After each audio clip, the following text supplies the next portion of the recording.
vamos agora para a nossa atividade de história, certo?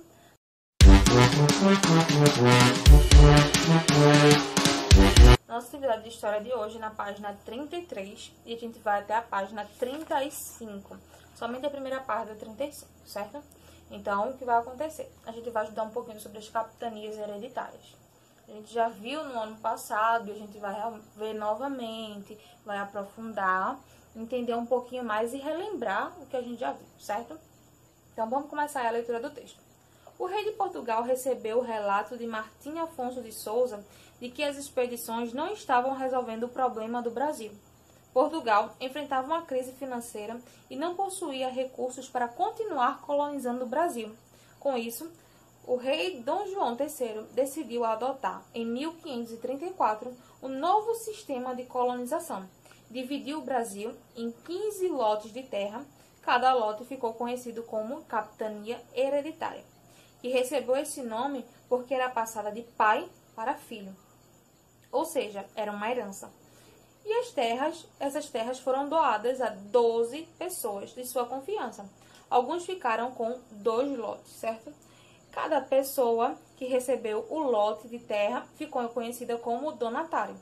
Eles não eram os donos da terra, mas tinham como função administrar, colonizar, proteger e resolver os problemas do seu lote com os seus próprios recursos. Então, nesse primeiro momento a gente vê que Portugal ele não tem mais recursos para estar explorando o Brasil e as expedições que ele mandou não estavam funcionando. Então ele resolveu, o rei de Portugal, Dom João III, ele resolveu criar um sistema, e esse sistema ficou conhecido como as capitanias hereditárias. O que ele fez?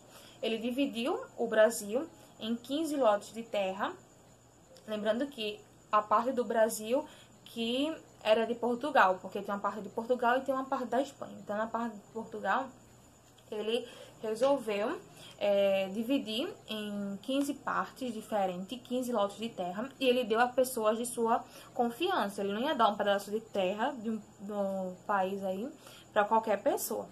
Então, ele deu as pessoas de confiança dele. Foram 12 pessoas diferentes. E alguns deles ficaram com 2 capitanias, tanto que eram 15 capitanias para 12 donatários. Então, sobrariam 3. Então, alguns ficaram com 2 capitanias, certo? Qual era o objetivo desses donatários? Eles tinham que fazer aquele pedaço de terra prosperar com os recursos que eles tinham. Portugal ele não iria mais enviar dinheiro e eles teriam que fazer esse pedaço de terra prosperar com o que ele tinha, certo?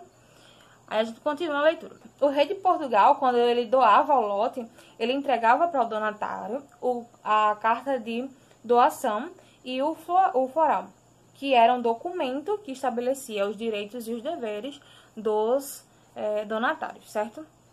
Aí aqui embaixo a gente tem a imagem, e essa imagem ela vai ter os 15 pedaços de terra, as 15 capitanias, o nome de cada uma delas, e do lado o nome dos seus responsáveis, de quem cuidava de cada uma delas, os donatários, no caso.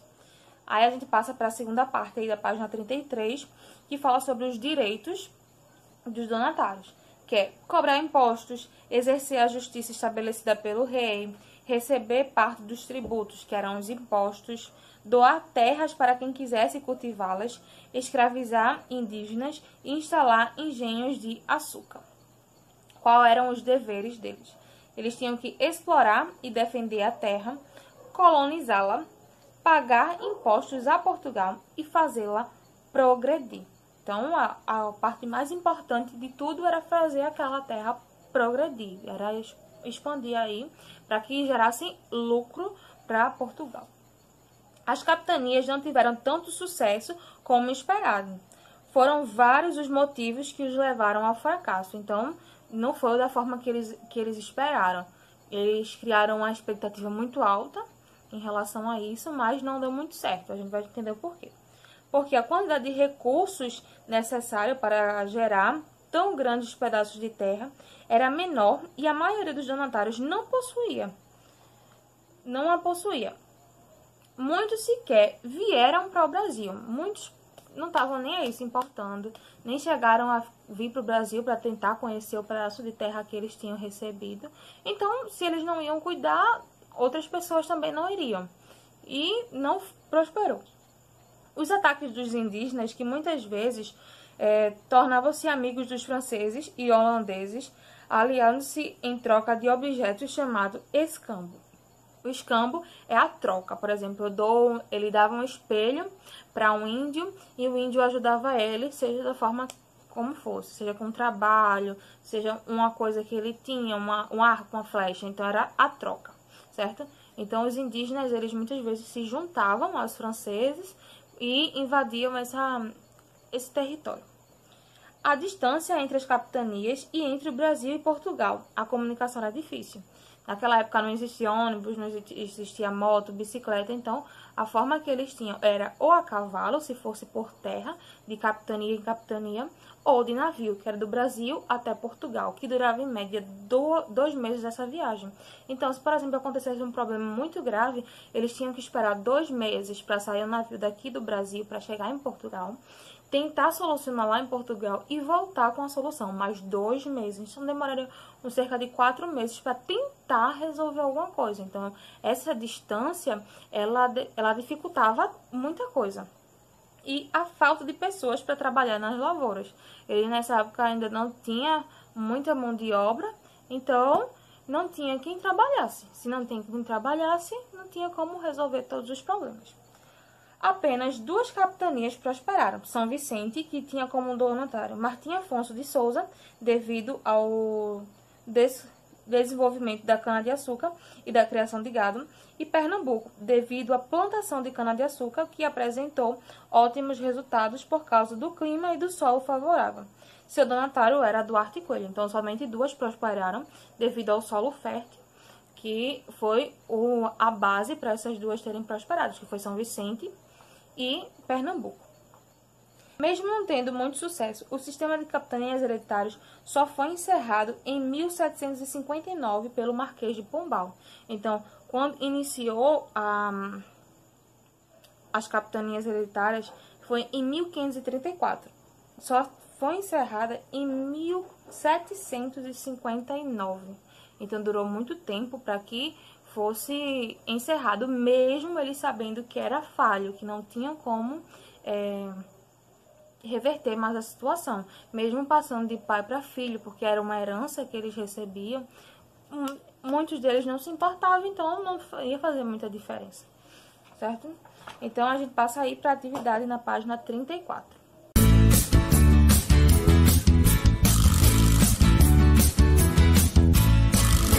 A gente começa. Leia o texto abaixo e complete as lacunas. A gente tem um textinho aí e vocês vão estar completando as lacunas de acordo com o que a gente aprendeu aí nesse texto, certo?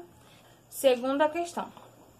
Escreva 3 dificuldades que levaram ao fracasso das capitanias. Vocês vão estar escrevendo 3 coisas que resultaram no fracasso deles, seja o solo, a falta de compromisso de alguns dos donatários e outras coisas mais, certo? Então, tudo isso influenciou.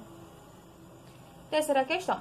Quais os documentos que os donatários recebiam do rei? No momento em que eles recebiam o pedaço de terra, eles recebiam 2 coisinhas. Aí vocês vão procurar o que eram, serão 2 documentos e vão escrever aqui o nome dos 2. Quarta questão diz assim.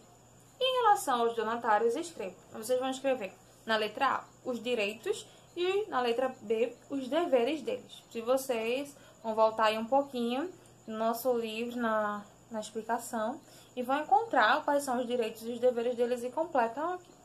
Quinta questão. Escreva V para as alternativas verdadeiras e F para as alternativas falsas. A gente tem 6 alternativas aí e vai identificar quais são as verdadeiras e quais são as falsas. Aí a gente passa para a página 35. Na sexta questão diz assim. Responda as questões abaixo. Quem foi o donatário da capitania de Pernambuco? Aí vocês vão identificar quem era a pessoa responsável. Letra B. Quem foi o donatário da capitania de São Vicente? Novamente, vocês identificam quem foi o responsável por essa capitania. Letra C. Quais produtos fizeram com que a capitania de São Vicente prosperasse? Foram 2 produtos que fizeram com que prosperasse. Vocês vão identificar. E na letra B, qual produto fez com que a capitania de Pernambuco prosperasse? Aí só é um produto e vocês vão estar escrevendo. Sétima questão. Pesquise e complete as frases com as palavras do quadro. A gente tem as palavras feitoria, geográfico, pau-brasil, exploradoras, guarda-costas, litoral e Américo Vespúcio. Então, vocês vão estar identificando aí qual melhor se encaixa em cada uma delas. Se não souber o significado de cada uma dessas palavras, procura no dicionário, pergunta ao pai ou à mãe, vai na internet e vê qual melhor se encaixa para estar completando as alternativas, certo? Aí a gente finaliza a nossa atividade de hoje de história. Daqui a pouco a gente volta com a correção.